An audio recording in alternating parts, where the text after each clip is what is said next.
Good morning. Welcome everyone to today's session of Early Career Researchers Manuscript Writing of Series.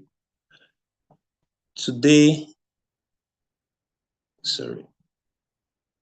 we'll be having a very interesting conversation on reason to publish in Africa Journal. A lot of us must have heard about publishing in high-impact journal, avoiding non-Q1, Q2 journals. And we have challenges having such journals in Africa. What are the issues? Why should you publish in Africa Journal? These are the conversations we'll be having today. And Professor Murekwe Upong will be standing in for Nabil Dereje. Prof, you have the floor.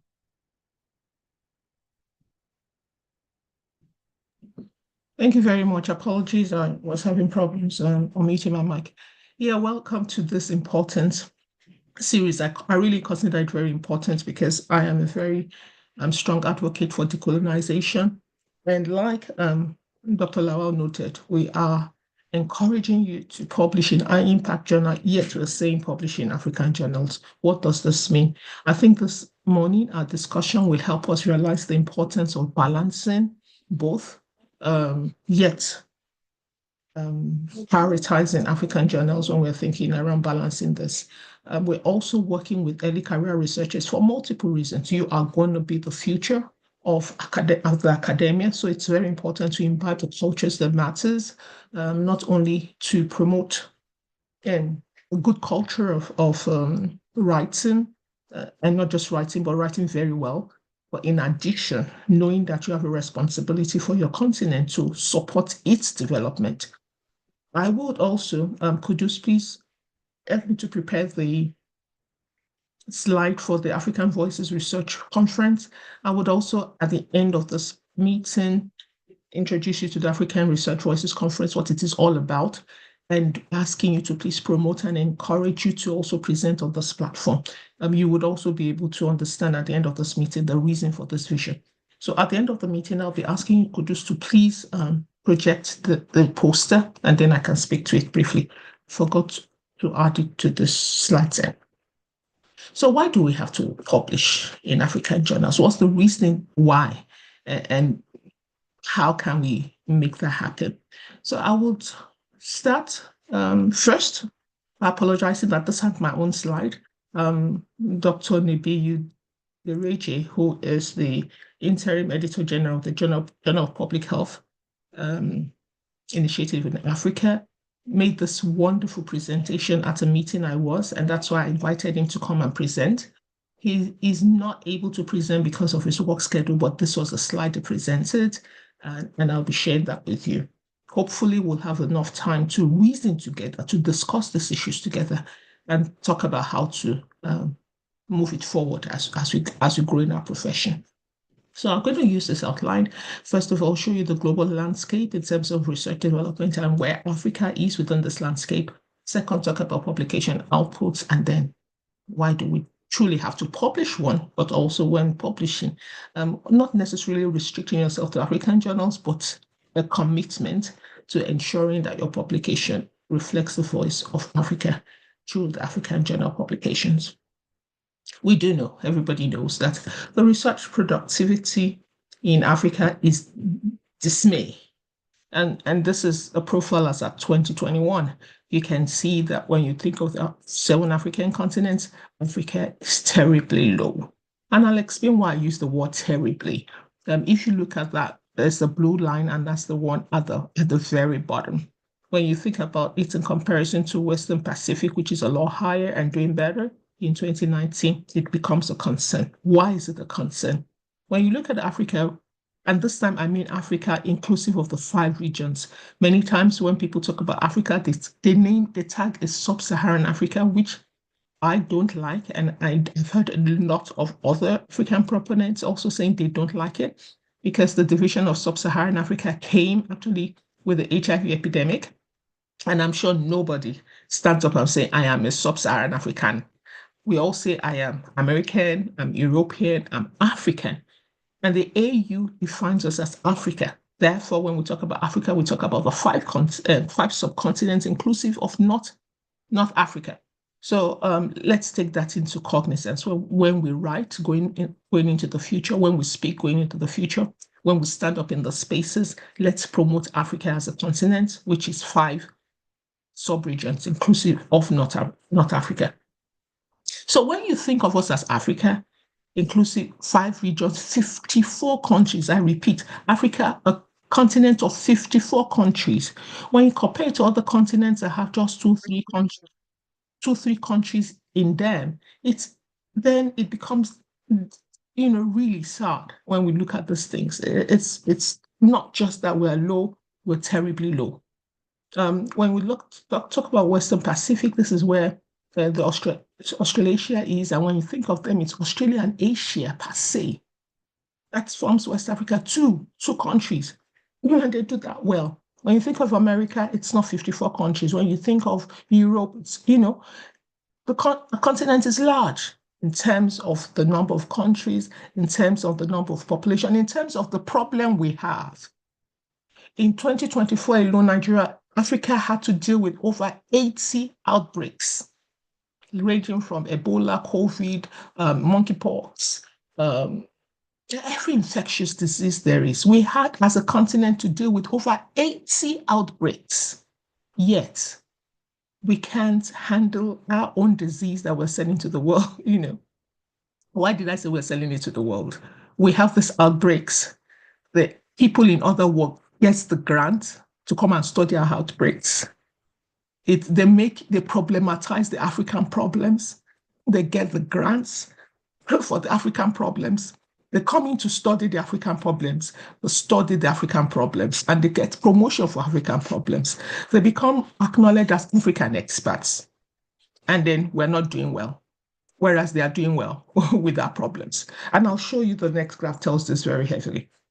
So before I go on to the next graph, one of the things you're going to see in the slide is a big skew to clinical trials. Please note that this big skew to clinical trials is not disrespectful of every other person in this space. Let's not focus on biomedicals. The highest level of evidence is clinical trials. Even you as non-biomedics do quasi-experimentals, which speaks very, very heavily. So we have to find how to do these things better. If we have the majority of the problem and we're doing less, we're still importing drugs and vaccines. We're not generating the evidence to inform our profiling. Funding resources within the world cannot be determined for us objectively because we don't have the evidence to drive these things. And what still, I'm sure you talk about this, and when we get to the discussion sessions, we ourselves are not raising the fund to support our research grants, then there's something happening. So let's look at profiles and we'll understand better. Globally, China is doing well. The United States is tailing behind Ghana, India, Japan, and you see all this. Of course, Nigeria is not. If you pull please note that what we're looking at are the names of countries. We're not talking about continents. These are the names of countries that are doing well. If you pull every single research that has been published in Africa together, that means published from the 54 countries in Africa, it's not up to that which China is producing. So we can talk about the reasons why. We can talk about financial barriers, skill barrier, language barrier, and biases. I'll talk about biases a lot more. And the reason why we need to start thinking about addressing these biases, we do understand that biases exist. And I'll share with you one or two of what I've experienced very recently. And a reason why we need to promote African voices through African platform. So what you're seeing is global inequalities. It also affects global health securities, with us the African continent and our countries being worse affected when we're talking about health securities, because we seemingly, underline my word, seemingly are not contributing to the global enterprise. And therefore we're relegated and treated as minorities. And in many spaces, treated with disrespect because our voices are seemingly not heard. in those spaces, yeah, please, this is my grandson, Ire Olua. Would you say good morning to everybody? All right. And those international journals, while it is very important to be there, we would also see why, in some sense, African voices are not in those spaces. Not because of undue biases, there are biases, so there can be due biases and undue biases. And these are some of the things we'll probably would see with the data. So this is one of my most outstanding data. The first time I saw Nebuya presented this, I went, I was shocked.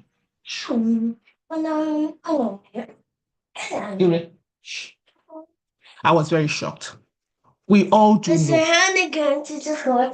know HIV is a problem for Africa. That's why the place of sub-Saharan Africa was named. Malaria is an African problem. TB is an African problem. But when you look at the slides, where the publications coming from? HIV publications around Africa's problem is so heavily skewed to Europe and America. When you pull all the publications in Africa together, it's not enough. It's not up to a quarter of what you find in Europe. It's the same thing with malaria. Malaria is our problem, but the huge publication around malaria is from Europe. And the same thing with TB. So how can we have a problem and then the publication is not coming from us?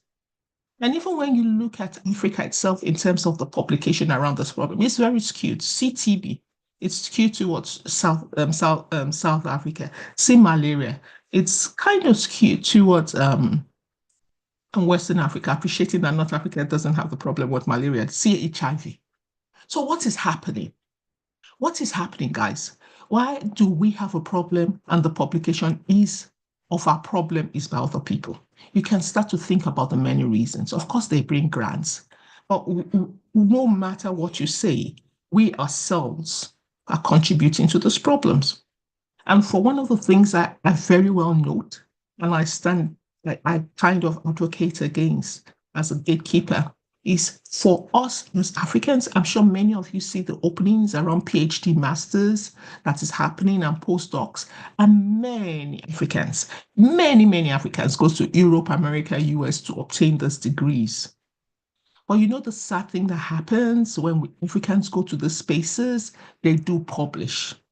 They publish, but they would not publish with the addresses of their African institution. So they get spaces in Harvard, London School of Tropical Medicine, Oxford, and wherever it is around the world. They end up publishing. Many of them will come back to Africa to collect the specimens that they will need and export it to those places. And when they publish one out of the 7 papers that ends up coming. One, they become first author, and the other 7, their names are maybe present or not present, and it is somewhere missing in the midst of all the papers, and they would not add the address of the African institution where they come from. Therefore, it starts to also skew the representation of data from this continent. Of course, that also does not preclude the fact that many of us in Africa are just data collectors rather than being in that driving seat. If you don't have the competency, you can't be there.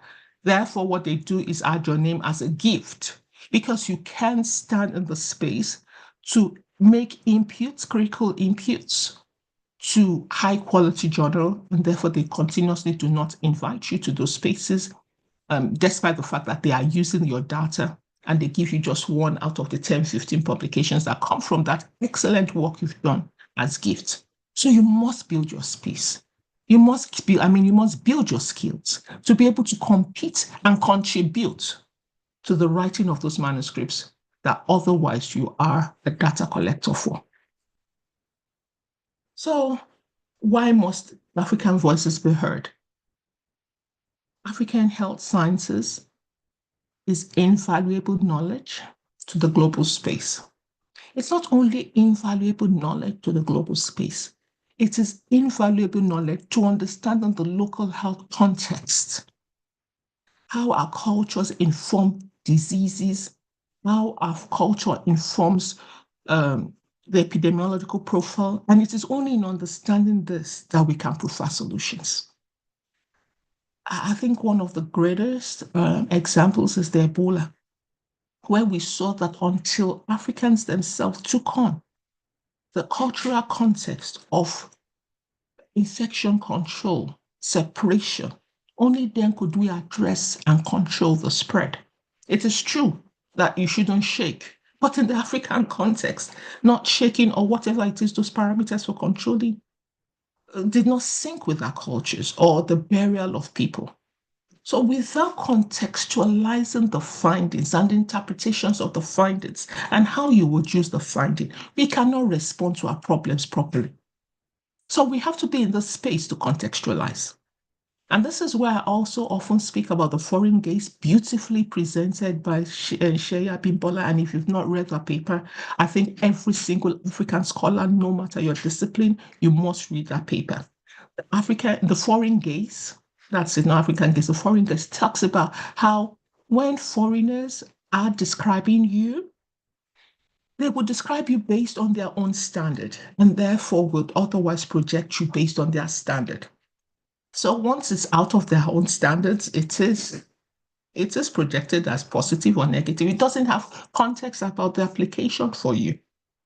Okay. And so the recognition of this contextualizing of solutions and problems is very important. And the reason why your African voices must be heard. So that contextualization allows us to share our unique perspective and understanding of the complexities of the issues being discussed in the global health space. And we can't sit back by not contributing to the global health space. We must build our competencies as researchers to be able to speak by the standards of research. Therefore, you are able to confidently publish in high impact journal, just as you can confidently publish in African journals. Once you have developed your competency in a way that you are comfortable to publish in Q1 journals, wherever they are in the world, you would not feel that your publishing in African journals is a substandard way to go. You would only be publishing in African journals because that's a context that becomes relevant. And I will tell you one other personal reason why I think it's very important that you must. So, why am I saying this at this time? Please note that when I'm promoting your ability to promote in African journals, is not so that you can say, oh, substandard jobs go to African journals. No. It means the same ability to publish in a Q1 journal, in any journal in the world, is what you bring to the manuscripts that you're going to publish in African journals. Because that space also needs a voice and it needs to grow and it needs to be able to project the voices, yet, and compete favorably with other journals around the world. Publication output in the global space, African space, is contributed by a number of factors. One of this is low publication records. We're not publishing well. One of the greatest concerns for me are those in the development sectors. Geez, that space has data. And you can see how Trump's policy is majorly affecting those of our colleagues and Africans, with the withdrawal of the US Global Fund. We have a huge number of excellent human resources working in those spaces, generating data that they put in reports and put under the table. It is in many heavy data platforms that is used for nothing beyond sending to the funders that they have done your work. This is the evidence of the work, and that closes it. It's a very sad story, I tell you. It's huge. And one of the things I was thinking about in my own institution, I don't have the power to make it fully true, but the things I put up in the spaces is for us to have masters and PhD students that come from the development sectors that use the data in their sectors to publish. I know there's humongous amount of data in that space that is all under the table or on the shelf or gathering dust in a report. it is of no good. So the no publication records is a problem. Of course, we do have in our research institutions, how many masters and PhD theses do we produce per year that does not translate into publications? I'm sure you can only imagine. It's just in the blue binded book on the shelf and it's gone. And somebody comes 20 years later, if they can plagiarize it, they plagiarize it. It's a bad system that you and I must choose to change. Get those things in the publication space. Yeah, one of the first things I saw very surprisingly was my colleague who went to do his postdoc in Sweden, and then the students came into the institution. Even as undergraduates, undergraduate theses and projects are published. They don't go into textbooks. They don't go because undergraduate is research is not just to do research for practice. Nobody has this time. You learn appropriately how to publish the very first day you start to publish. You do it well enough for you to answer a research problem, a gap in knowledge, generate that information appropriate for your level and competency, and publish it. So they don't do thesis that is binded in books and put on the bookshelf. Even as undergraduates, they publish their thesis. So this is what we're talking about. We do have data, we do have information, but they're not published in the spaces. I remember I was writing a book on MIH, and there was a country that was not published data, but there were a lot of master's thesis. A lot of the studies were done in thesis on the shelf. It was because we were engaged with him that he could invest those information, but they were not published in the public space. So we have to do something about this. So, and like I did show, many of the studies that are even published in Africa do not have African authors. I have seen this when I started to do a lot of systematic reviews on Africa. You find data on Africa and they're not published. There are no African authors. In a number of times, I saw one in my country, I actually went to a platform and said, who opened the door for this kind of research to be done? And there's no name of a Nigerian on this author. More recently, I wrote to a journal where there was a brilliant piece of publication on Africa, and on that, they had 28 authors, 28, and two were Africans. One was from, WHO office. The second was a master's student. And I said, 28 researchers publishing on Africa, and you did not find the goodwill to include Africans, because the interpretation of the data you cannot reflect Africa. It's going to reflect you. Okay, so those are the kind of things we're looking for. But of course, contribution also comes from Africans who are in foreign spaces that are not putting their African addresses. Please note that in journal publications, you can add 5 addresses, 6 addresses. You can add as many addresses. There's nobody saying limitation of addresses. Please, once you're Africans in those spaces, make sure that your home addresses, institutional addresses are included in your publications. And of course, our inequitable research outputs that we're talking about them. And when even you're looking at studies on global health, you find that people talk about global health and they don't talk about Africa. So the African context, even in the spaces, becomes limited. I participate, I'm a member of editorial boards of a number of foreign journals, and I must say that we do face risk of bias. There's evidence of that in the literature, but we are also not doing well in terms of the quality of our publication to meet the standard in those spaces. Many times you have Africans manuscripts submitted into this high Q1 journal spaces, but they fall by the side because they don't meet that standard. So we need to invest in training in that. And that is what the Manuscript Hub Academy is all about. It's about investing in this. That's all we do all year round. Okay. And you can also do that because we need a lot of work in this space to drive this competency to be in those spaces to speak. It's not about publication for numbers, it's about publications for national development and growth. I want to invite you all to the upcoming African Voices Conference, virtual conference, where the first speaker, the most eminent Professor Kurisha Abdul Salim, will be talking about what publication means for national growth and development. It's paramount. See China. China's breakthrough in technology is about publications. It's about research. Well, not publication, research turned into publication is research. Research is major. There's no development that happens outside research. More very recently, I went to Taiwan. Taiwan was a country known for bananas and bicycles. Taiwan is changed. Africa, Asia has changed.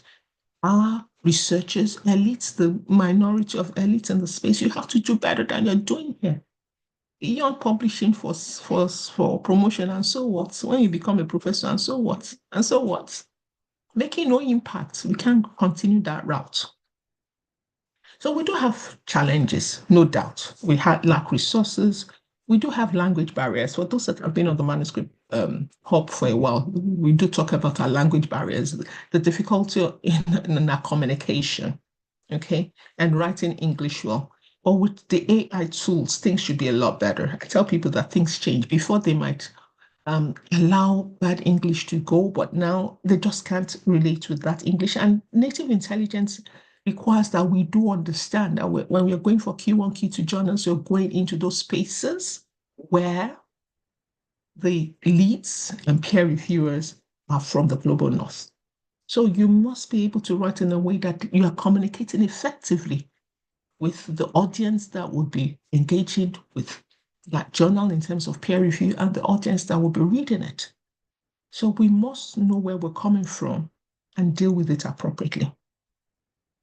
But yes, there are evidence that even when you go into those spaces, they can reject you because you're African. I wrote a rejoinder to a decision by an editor who I sent a scoping review. So journal, it was an African focused scoping review, and then it sent back. I don't doubt that there was some authenticity in his rejection because it showed evidence that they don't take scoping reviews, and the few that they take, it's global focus. But the headache was the comment. It said we go to a journal that is regional focus. And I said, who is he to determine for me where to go? Why do you think, without it being evident that you are biased, that my paper is more appropriate for an African journal? Or, who your journal is global.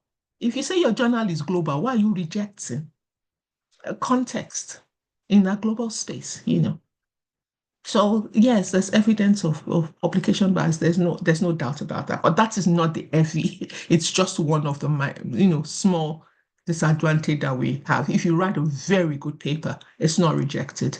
Not very. If you write a good paper that meets the minimum standard, the risk of rejection is a lot lower. We do have other barriers also. Our research capacity, there's very little training and poor mentorship. I talk about mentorship and people don't understand. One of the more recent things that I've been engaged with is undergraduate, building the competencies of undergraduates. You find a lot of undergraduates who also want to publish. But I noticed more recently that the reason why they want to publish is to improve their CVs because it increases their risk of migrating. I mean, it betters their chances of migrating. So they want to publish, but they're not, nobody's teaching them how to do it well. But yet this is a critical opportunity for our future researchers to invest in that early training that they carry through their labs. And they are acquiring very bad skills. They're acquiring very bad skills. I have engaged with too many. I'm yet to see one. Unfortunately, I might be looking in the wrong direction. One undergraduate who is writing that I engaged with and had quality skills. There's always a problem. And that's because they are teaching themselves rather than being taught. So we need to invest in capacity building. I'm talking about undergraduate, it's the same thing. Be it postgraduate, be it masters, be postdoc, and we need mentors. There are mentors in the space, but I think many don't understand what mentorship is and therefore do not avail themselves of that opportunity. There's also very poor collaboration and networking. One of the things we saw in our publication in Africa is that you find a lot more collaboration along the routes of colonial masters. So you find the French-speaking Africans collaborating with France, the global English-speaking Africans collaborating with Europe and America. So you see Liberia, former colony of America, their collaborators are all NIH. You see Sierra Leone collaborate colonized by UK. Their collaborators are London School of Tropical Hygiene and Medicine. So you see that line. And then you look at within African collaboration, almost nothing.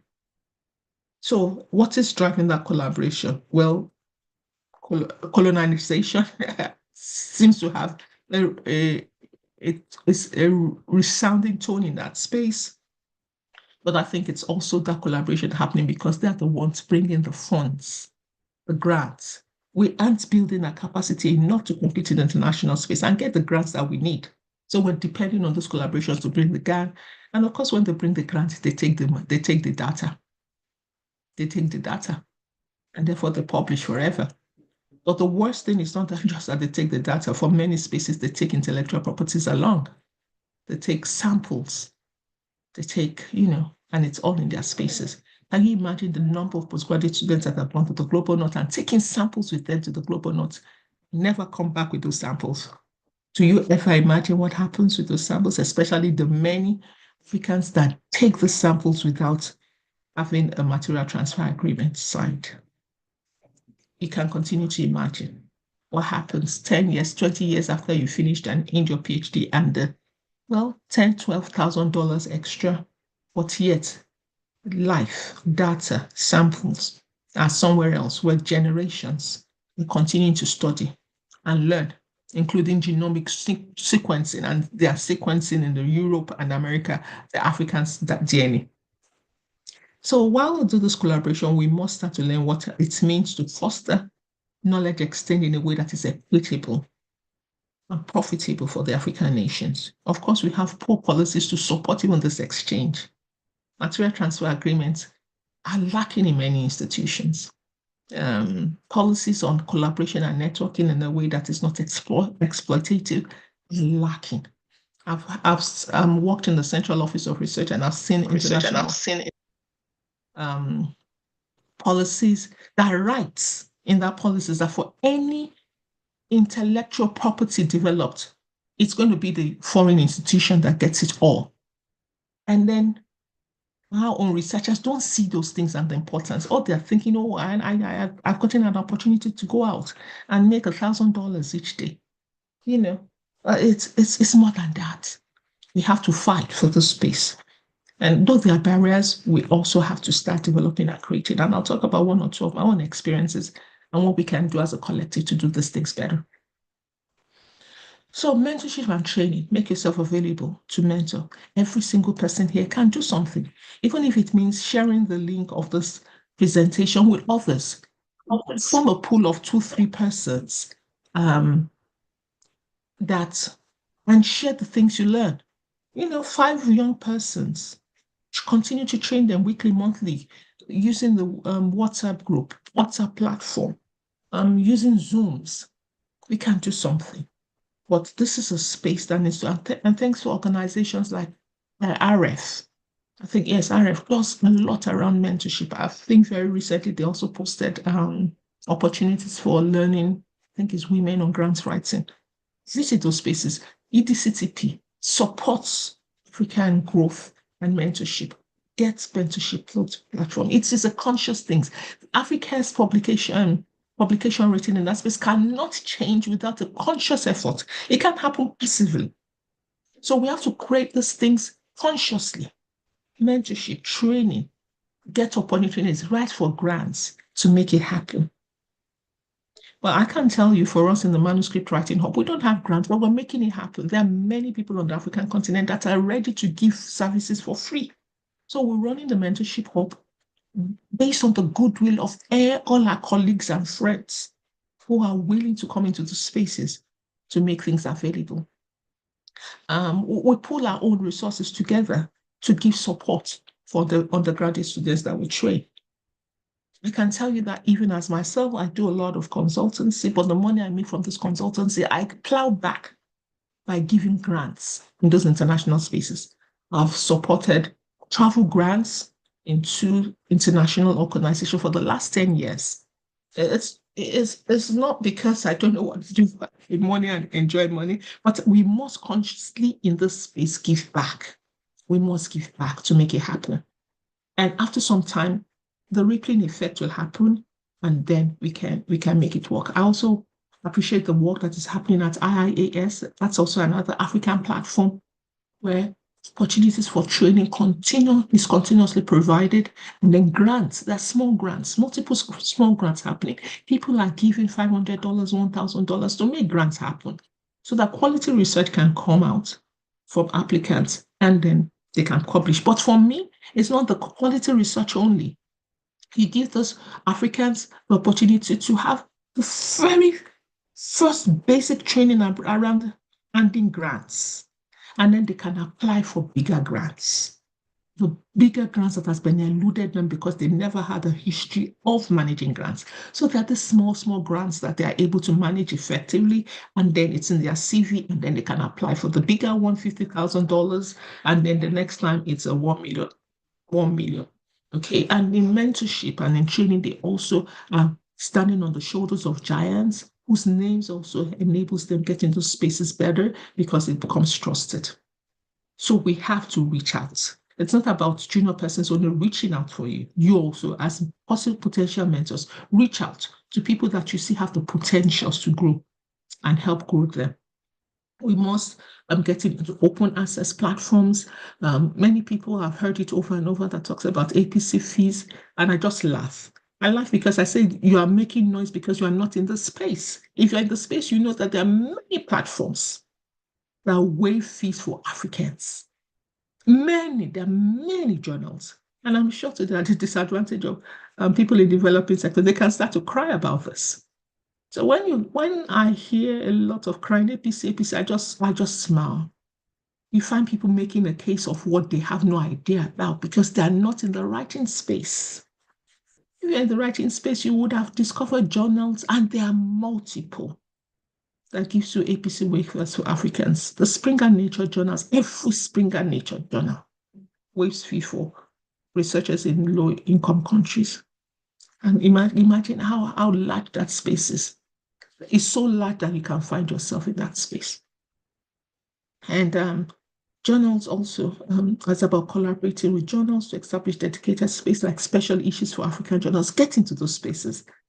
Frontiers Journal does a lot of research topics. Go into those spaces. Ask for research topics that focus on African issues and get African researchers to write around African issues. And many journals are going on the route of research topics. Join them and be part of that movement. Not that they invite you and then you can't be, and then you're waiting for Africa to fly. It's about being active. In fact, one of the things I used to do in the past, I've stopped, is that when I go to look at the editorial boards of journals, and when there are no Africans, I write them. Your editorial board are 34 and there's no African. How come? This is not a global journal. And they act. Okay? Many will say, oh, do you want to join? I'm not joining. I'm not interested. But here's somebody that can join. Okay? So act. Once again, to make this difference, it's about acting. So this is where the significance of publishing in African journal becomes very important. There are many African journals that are Scopus indexed. There are many. Journal of Public Health Initiative in Africa, West African, there are quite a number. I'm not here to list them or speak in favor of any, but there are quite a number.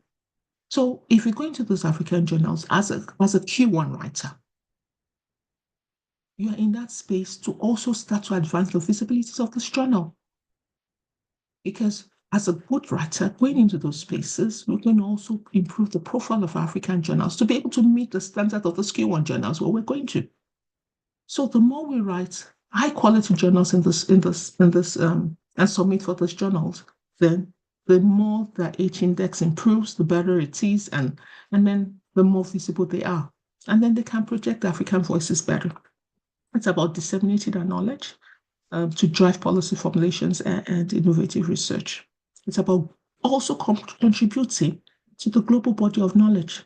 Once decisions have been taken, the voices of Africans and the African continent and the African countries can be heard through those publications. And therefore, there is better understanding of the situation in Africa, not an assumption of what is happening. There's evidence to make a decision around Africa at that round table. And then you also become visible. because you're seen as an expert in that field. And when those decisions and roundtables are constituted, you as an African will be invited, and then your voices can also be found in that space, thereby increasing visibility of what Africa truly is and truly stands for. So yes, publishing in a global space and consciously publishing in African spaces, you must take those decisions about publishing in African journals, increases visibility, career advancements for you, but it also influences policies and also increases the opportunities for collaboration and networking. Like I noted, this was Nebuye's slide. He's the editor, acting editor-in-chief of the Journal of Public Health in Africa, which is one of such good journals. And I promote and support. They're very heavily focused on public health. Please know that public health does not mean it's only biomedical. Every context, arts, science, engineering, technology, humanities, there are multiple aspects and considerations for public health. And there's every space for every person. Music, languages, they're all relevant to public health responses. So this is one of those journals, but there are many other journals, like I noted. The Journal of Public Health in Africa is supported by African CDC in terms of publishing. Every journal needs Africa APC. So please, but for many journals in Africa, currently publishing the APC is low. Support, consciously support. One of the things that I make noise about is when people write grants and then they make a case that the 10% institutional fee should be waived. And I look, how do you want the institutions to survive when you're asking for waivers? Institutions like Johns Hopkins and Harvard, they take 40% institutional fees, and nobody makes a case because institutions have to grow. Your institution have to grow, so they need this money. APCs are also needed. So where you can pay or find means, you should get a grant. When you get a grant, plan in your grant for the APCs. Plan in your grants for the APCs. Don't get grants and then start begging for APC waiver. They need the APC to grow. They need the APC to be able to pay for their staff salary. People need APCs, okay? But where you can get a waiver, please ask if you truly don't have. If you do have, please give them, make the money available. Pan-African Medical Journal is doing very well. That's another African journal. There are multiple African journals doing well. And one of the things you see with those doing well is that they have publishers that can manage all the paraphernalia that goes around journal publishing.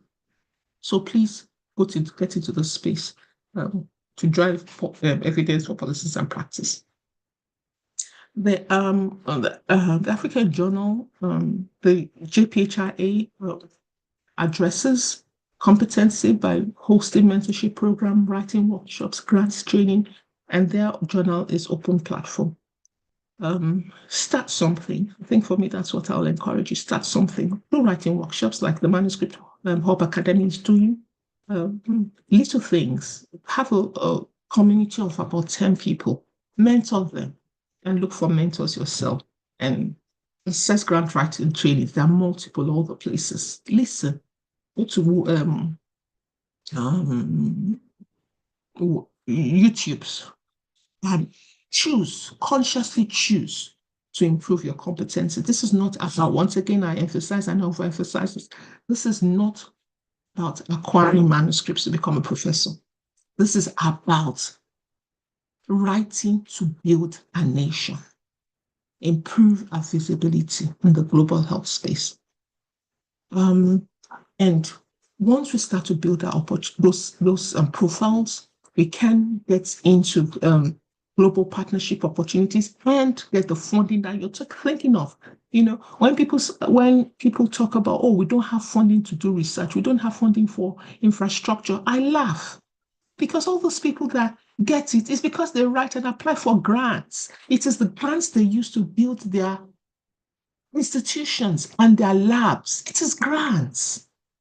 It's not that the university just come and give you money. No, the university has its responsibilities, but it is grants driven. The university itself is also grants driven, and there are grants. So when you sit and lament that you don't have funding, it's because you're just lamenting about your inability to get out there to compete. Start small and then grow your profile. Get into international collaboration spaces. Invite yourself into those spaces. Or Create those collaborative spaces, create those collaborations, and then by strength, start to apply for grants, and you will start seeing funding to do the things you want to do. But with the little you have, do what is good enough for you to get into those spaces. I think on that note, I want to conclude by saying strengthening research capacity in Africa is a multi-pronged approach. Funding is there, but it's not all there is. Infrastructure is needed, but more importantly, the skills and knowledge to get you into those spaces is critical. And you have to grow that. Nobody's going to grow that for you. You have to grow it. Once you grow it, you can access the fund. You can access the fund to build the infrastructure. You can also make yourself visible enough to be in those collaborative spaces and thereby support the growing of the research ecosystem in Africa, leveraging on those international partnerships that you are able to bring to African research and publish also in African journals. Bring your international collaborators to publish in African journals, not you only going to their journals. On that note, I'll say thank you for listening, and I look forward to your questions. Over to you, Kudusu. Thank you very much for that presentation. And I think we are all convinced on why we need to start publishing African journal. We need to start speaking on African issues in African spaces. I don't know if Prof want to take the presentation on manuscript writing. Yes, please. Please can you pull up the can you pull up the yes, not the PowerPoint. Yes, just the adverts. Yes, let me speak to it in a minute. So we're planning for this conference coming up May 20 to 23. It's a 3 days conference, 3 hours per day, completely virtual. But the first speaker, we have 3 great speakers, international speakers that will be speaking on the spaces. I will be seeing the topics that will be presented. The first speaker is my most respectful international global award. I just need yes, not this one, the next one. Yes. Okay, it's not full. I can't see the yes. So go for up first. Yes, so we have the African Voices for Research. It's a virtual conference, 3 hours per day, 1 to 4 p.m. West African time, 20 to 23rd. It's a virtual conference. Next slide. So these are the speaker, Professor Quresia Abdul Karim, who's talking about research conduct for nation building. I think we as Africans need to hear and understand that she is a world international leader. But it's not about her world international leader. She and her husband invested in building research competence around HIV in South Africa because they saw the problem. They solved the problem in South Africa and invested their competency to address this. And in doing that, they brought in international partners that have helped support the building of a research empire that is supporting the world. Now you want to do anything PrEP, HIV, you can't think of HIV research without thinking of South Africa, but they created that platform. So I hope, and in creating that platform, they've brought in a lot into South Africa, competency building. There's no way you think of HIV vaccine research in Africa that you can't think of South Africa. It's that even in the world, they lead that space.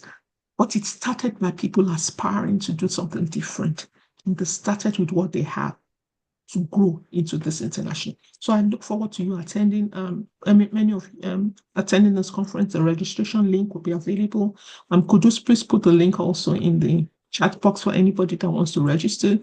Professor Israel Agda, who is a brilliant teacher on research methodologies, very brilliant teacher. He does excellent work. It's going to be there for 3 days. And of course, many of us know Professor Yewale Tomori. He's an advocate of decolonizing research. He's a brilliant speaker. He's a motivator. He's an Africanist by heart. And so they will be speaking. We have abstract presentation. Please know that there's no... Your audio is breaking now. Oh, can you hear me now? Hello? Kudus, can you hear me? Hello, man.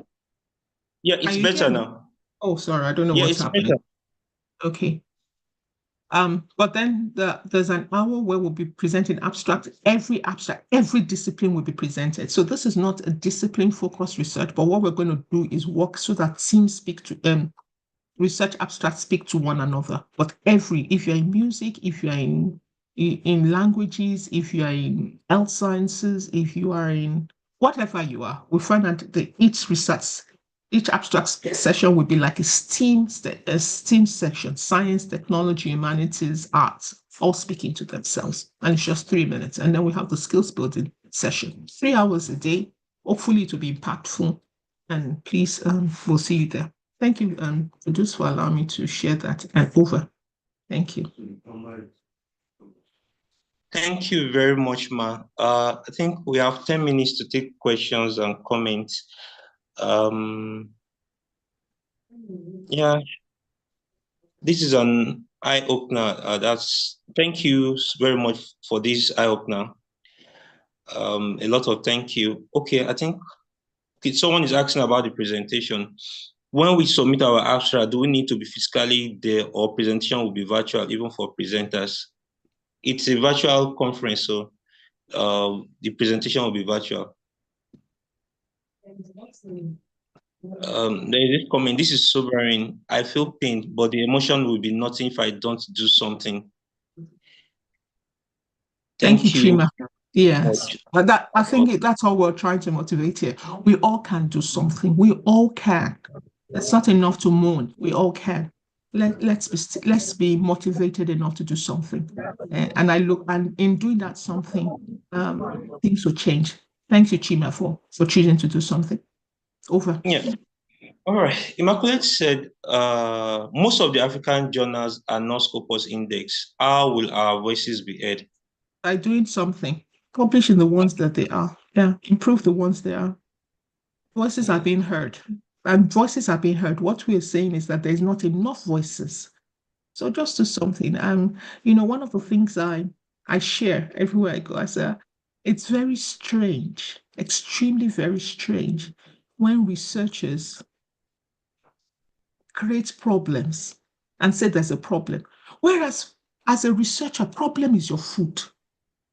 As a researcher, problem, you're supposed to solve problems. Then a researcher comes and say problem is what is limiting you. It's a strange thing to me, extremely strange. Your work is problem, solving problems. That is why you are called a researcher. Then you now say there's a problem, and so you cannot work.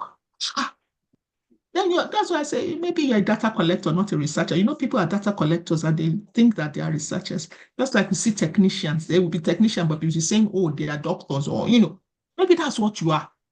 It's better to define yourself properly and stay where you are. But if you're a researcher, you solve problems. There are African journals that are Scopus. Well, so why are you looking for the most that is not in Scopus? The few that are there, support them to grow. The ones that are not there, support them to grow. This is what we are all preaching here. The more African journals have competency to be in the Scopus index spaces, the better. For example, if you publish 4 papers a year, publish 3 in the Scopus. The ones that are in your institution that can have the potential to grow, publish like a Q1 level journal in them and help them grow. Of course, you must support them by also investing your time and saying, look, you must do better. I can't be the only one Q and the others are trash. Help them.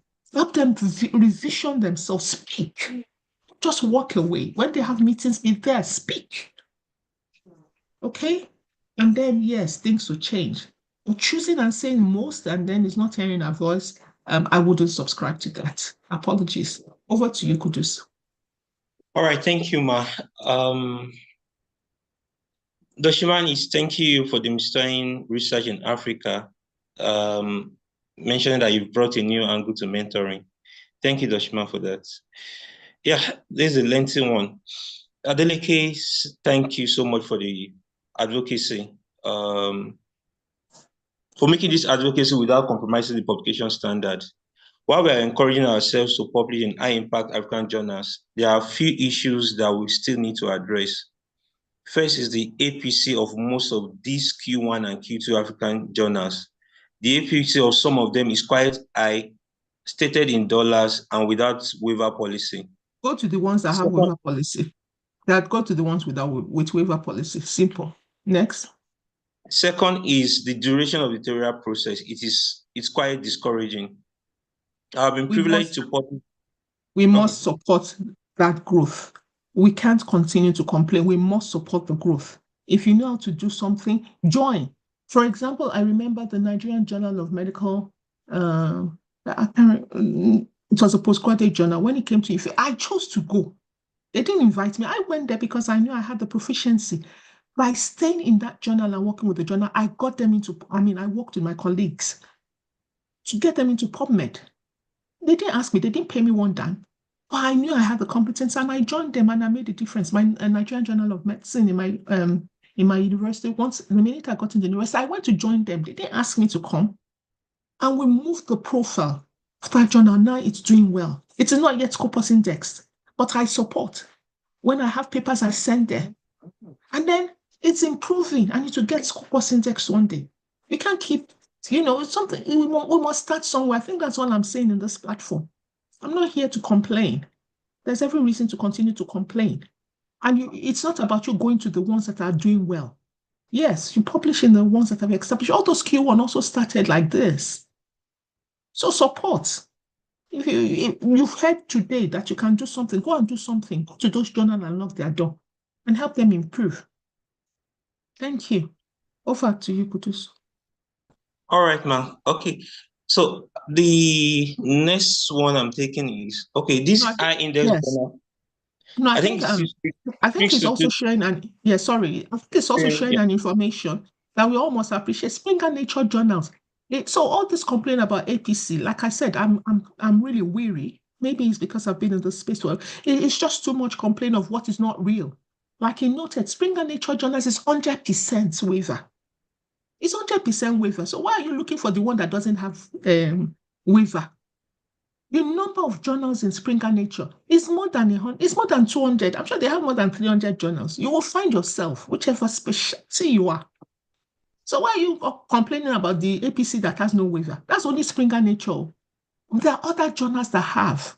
I remember when I wanted to publish there's an AIDS journal. When I read their policy, there was nothing in the policy that said there was a waiver. I asked, and they gave me 100%. I didn't argue. They gave me. So why are you looking for the one that there's no waiver? The ones that there are waiver, you haven't published them. Just willing to choose, make the case, they give, they waive. And there's so many that waives. They waive. The one that don't waive, leave them now. And but please know that even those that don't waive, I also go there when I have money. Because APC, they need the money to also grow. For example, the Q1 journal that really top, they will employ a statistician. A statistician will look at your journal, your manuscript. They will employ an editor. So when you write bad English, they will rewrite the English. So I'm not saying they're not, look, they're all issue about the industrial. I'm not in that space. I'm just saying that get published. You can say so many things about the industries, the money they're making is a lot. I agree, but they need the APC to survive. And maybe it's too much, but they wait for you as once you have submitted, you apply for the waiver from the beginning, you're from the developing countries, you get waiver. You get waiver. Ask for it. And if they don't give you, go to the ones that have waiver. Over to you, Kudus. Yeah. Yes, ma. I think this next comment speaks to what you just responded to, which is the fact that these high index journals are costly. Even if you are earning small peanuts, we should start. Sorry, I've learned that we should start small, even when we earn peanuts, because we are researchers, not data collectors. Thank you. Thanks for learning that. Then Gabriel is asking, how do we resolve the limitation of lack of research support in Africa in relation to publication in high impact journal? Going to grow your competency and become an administrator in the university, and then make a difference. Grow your competency. When the spaces are there for you to run as head of departments, dean, vice chancellor, deputy vice chancellor, senate members, go. And then your voices are heard. And then when you become a vice chancellor or executive director, central office of research, you make a change. Stop complaining. Be there. You make a change. The change is going to be very small, but we have to start it, and we have to drive it. It's not going to happen accidentally. Okay. There's also a question here that says, what are African universities' role in African research voices? I think that's an excellent question. The management of African universities can still do better, but there are some that are doing exceptionally well. See South African universities doing really well, competing amongst themselves and providing the voices of their researchers. I think they have a space, they can do better, but we are learning, and that's what I said. Why we're focused on early career researchers through the manuscript writing up. It's because you are the future. So you learn to do the right thing when you're in those spaces, speak up and stimulate, motivate um, the university to do better when you're in that space. And of course, when the space happens, grab the opportunity and do something in that space. Thank you very much. Over to you, Kujusu, on top of the hour. Yeah, I think we are top of the hour already, and there are no, okay, there is still a question, but not directly related. Maybe I should just take it. How can we get out of the bond of sending your write up to your mentor whom have supervised your research, but do not have time to check your write up for publication over months, running to a year? I don't understand the bond. Once you write, please do well. I'm sure you're the first author. There are two things. You let him know, you document your engagements. That's one of the things you don't do well. You don't document your engagement. Send it with a documented engagement. That means you send by WhatsApp and then say, okay, I need this to go by July 31st. Give deadlines. And 2 weeks to July 31st, okay, July 31st is here. 2 weeks, July 31st is here. Okay, July 31st is here. Can I extend? There's nothing that you used to publish without the name of the person because you cannot publish a manuscript when somebody hasn't contributed. And if there's bulubala in the future, you show the evidence. But nobody can hold you as a bond. I didn't understand that one. What is the bond? I didn't understand that bond thing. Yeah. There's no bond. I don't understand that bond thing. But I think for me, if I'm going to deal with it, that's it. The headache is we don't document. So the tables ends up turning against us in the face of those things because they're your senior. When the senior starts to speak in our African culture, you'll be the loser. But document and give time. Give yourself timelines. This is to, yeah. I hope that answers your question. Over to you, Kudus. We're 2 minutes after time. Yeah. Thank you very much, Ma. I'm sure this is enlightening and has motivated us on why we need to publish in African journal and also help to build and develop African journals. Thank you very much. I think this is the penultimate session for this program. We're having our last session next week, same time. Please endeavor to join us and join us on time. See you next week. Thank you, everyone. Do have a lovely weekend. Bye. Thank you.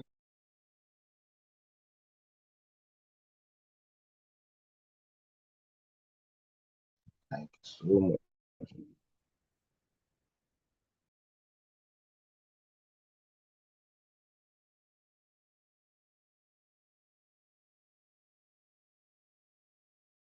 Thank you, ma.